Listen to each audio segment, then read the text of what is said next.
Hey everyone. Okay, I admit I'm a little bit I'm annoyed this week with what I've learned about changes that have been made to children's benchmarks, if you will, with regards to their developmental milestones. And I was honestly beyond shocked whenever I learned about it. So basically, what has happened is the CDC has recently changed their benchmarks in terms of certain milestones that we know from decades of research are critical for proper development of the brain, the sensory motor system, and all those lower brain levels that need to be properly developed for kids to be able to learn, read well, write well, have good fine and gross motor skills, for them to have good speech. It will even impact their emotional regulation as well as their social skills and all of that type of stuff. And it drives me nuts because developmental milestones and when they're supposed to happen, they are not something that we can play with. We have a timing mechanism in our brain, the same way that we have, we know during pregnancy, for example, at these many weeks, this should be developing, and at these many months, this should be developing. And if not, something is seriously wrong. Or I don't, maybe I'm being severe saying seriously wrong, but something is wrong. Something is not going well. Something is not happening as nature would intend it to be. And those milestones are not like reading benchmarks where we decide we're going to teach kids to read at 7 years old instead of 4 years old, or something that we can kind of play with. And so basically, what has happened is in the last 2 years, because of the insanity of the COVID crisis, these kids are really struggling. Kids are struggling insanely. Speech issues have increased 400 and some percent in terms of speech delays and just general speech problems. Learning, behavior, all of those types of issues, social issues. They're even seeing that in children who were just, who were born like, during the COVID crisis at the very beginning and so forth, and now are 2 years old and are just not, meeting the standards, so to speak, and are missing the mark. And we know this is happening. It's happening in all the fields related to early childhood development. Pediatricians, OTs, early childhood educators, all of that are seeing this. And it's like astronomical in terms of the impact. And I'm not trying to scare anyone. I am always very confident that we can address this with the right interventions, the right therapies, tools, and so forth. But we have to get real. We have to be real with what is going on. And we can't keep our head in the sand and pretend something is not happening to our kids, that our kids are not being impacted environmentally, socially, from the isolation, from all of the things we're doing, from the trauma, from the stress the parents are under, all of that type of stuff. We need to get real in order for these kids to improve so that we can do the things that they need in order that they will develop appropriately and properly, if you will, so that they won't be struggling for years on end with all of these, basic skills.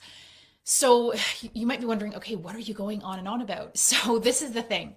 In the last little bit recently, the CDC has decided that crawling is no longer a milestone, which I can't even I can't even begin to tell you how much that makes me want to pull my hair out.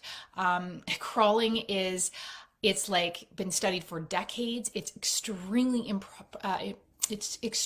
important for cross-lateral movement, for integration of the two brain hemispheres, to thicken that, which, that corpus callosum that I always have talked about in different videos, to make sure that that is really well developed so there's really good communication between the left and right brain hemisphere.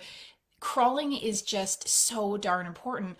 A lot of my clients who have learning difficulties did not crawled for a very short time.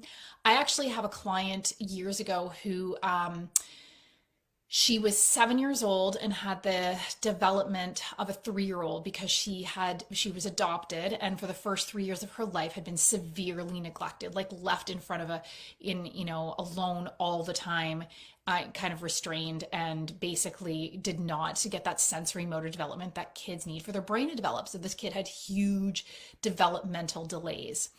And the first thing we decided to do to go slow and easy, which is what I do in my program, we're not doing intensive things that take hours and hours and hours. It's about consistency and commitment, not insane things that are going to burn mom, dad, and the kids out. So I said, we're just going to focus on getting her on the floor, creeping and crawling. That's all we're going to do to start. And that's all that mom did with her for 2 months. And mom could not believe the difference in her child's gross motor skills, in her speech, not just in terms of her pronunciation, but that she was actually speaking more, and just her overall cognitive function. Was it the cure-all? No, we had a lot of other things that we had to do. But that right there is a testament to crawling. And sure, it's anecdotal, but the research is there. It's been there for decades. And honestly, I think it's a travesty that we are removing crawling from the CDC guidelines in terms of that's suddenly no longer important. It is absolutely important. So that being said, that's just one piece of the puzzle. CDC also changed walking, which typically should happen around 12 months to 18 months. So to an adult, they might be like, 6 months, what's the big deal? Huge deal. The research shows even 13 to 14 months, when kids start walking at 13 to 14 months as opposed to 12, there is delays, whether they're mild, moderate, or significant, depending what other factors are coming into play. But this is what I mean by that timing mechanism, nature's timing mechanism. Nature knows what it's doing. And for us to say, imagine a woman going in to get an ultrasound and them saying, the heart is not developing. They notice that the heart is delayed in terms of development. And then the doctor coming in and saying, it's no big deal. It'll develop when it develops. Absolutely not. There is a timing in the brain in when certain things are supposed to come online. And if kids are not starting to walk at a certain point, that's because there's something being affected with their sensory motor function. It could be trauma that's like a retained fear paralysis reflex, a retained Moro reflex, which is connected to fight or flight, that is causing their child to not move through these other primitive reflexes or milestones or whatever the case may be. And that needs to happen on time. That's the bottom line. I hear stories for sure. There's always those stories, my kid didn't crawl and they're fine or whatever. But the research shows that is not the norm in terms of typically missing these milestones and having these delays with these milestones or not moving through them properly, meaning I work with a lot of clients and maybe their child crawled, but it was like a bum shuffle. They never did this cross-lateral movement for a significant amount of time for it to have the effects on the brain and the development of the body that it's supposed to have. And just to go back to that walking and crawling piece again, I worked with a kid several years ago as well who he had several delays with reading, with cognition, like cognitive processing speed, let's put it that way. And he had such difficulty with the midline difficulties in terms of the left and right brain not communicating well with each other because this band between the right and left brain hemisphere is not thick enough, among other things. He had a hard time doing this.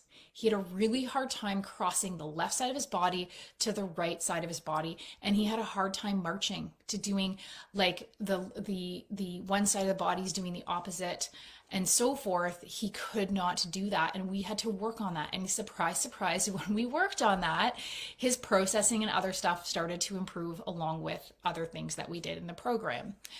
Another thing that they've altered is talking. So speech difficulties, because of, for sure, mass, that's going to affect kids' speech, as well as all the other traumas and things that would have affected them in the last 2 years, has skyrocketed. I think I might have mentioned this already, 400 and some percent. And that's by several sources. So talking has now been delayed to 6 months later than what it was before. So again, we are lowering the bar, and that is not going to come without consequences. We are only fooling ourselves if we think that we're going to say that, that the doctors can tell moms in the office that it's okay, it's not a big deal. This is where it is. It's all good. We've altered this. It's fine. They're saying it's fine now. No, it's not. It's going to be fine right then and there, and it's going to make mom feel better. But when this child starts school, or even before they start school, start having difficulties with whether it's behavior or sensory processing or learning, it's going to show up. And it's going to show up as an increase in learning and behavioral difficulties, and that didn't come from nowhere. That came from the stress and the changes and the factors that have affected our kids' brain development in the last 2 years. And we don't have to have our head in the sand about this, but we absolutely need to address it and, look at the root cause and be realistic so that we can mitigate these factors. I'm working with someone right now who has a toddler that's not developing. There's some mom is aware because she signed up for my program for her 12-year-old and has a toddler and realized, whoa, she's not doing this, she's not doing this. And so we're getting on top of it right away so that her toddler is not going to have to worry about all of these difficulties that are going to show up in school, because we're going to get on top of that before it even becomes a problem. So bottom line is we need to get real. We need to accept that we are not in control of everything. Nature has a timeline. Those markers and milestones are there for a reason, and we are only failing our kids when we lie to ourselves. And what has gone on and how COVID, the COVID crisis basically, and all of the factors that have happened as a result are impacting our kids' brain development. So let me know, because I know that I talk to a lot of parents, and the one thing I've heard constantly in the last 2 years is, oh my goodness, I can't believe, how much this has affected my kid. I can't believe how much this, change with COVID restrictions or mandates, or just the stress of worrying about COVID and what's going on has affected their kids and so forth. So let me know in the comments below, how has it affected your child's learning, behavior, emotional regulation, social skills, speech, any of that type of stuff.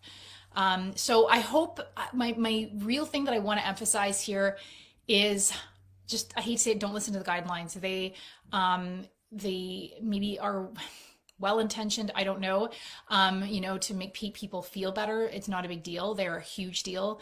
And, really pay attention to, are things coming online as they should be, according to traditional guidelines, I guess you could say.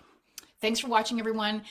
Please tag or share, especially today, because I feel like this is an important one, especially for people who have kids that could have been affected by this and so forth. And if you do want to learn more about my program, the Full Potential Formula, I also have the advanced brain screening that it's just released.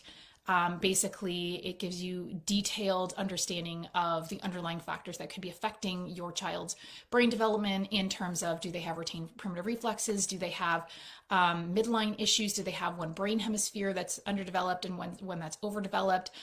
We get somewhat into the nutrition and so forth as much as possible with this screening in terms of gut health and screening for that. And then all of that together helps us to understand what's really going on in terms of root causes, not just labels, diagnoses, and so forth, which serve a purpose, but ultimately don't help to get to the underlying reasons, which can ultimately lead us to corrective interventions.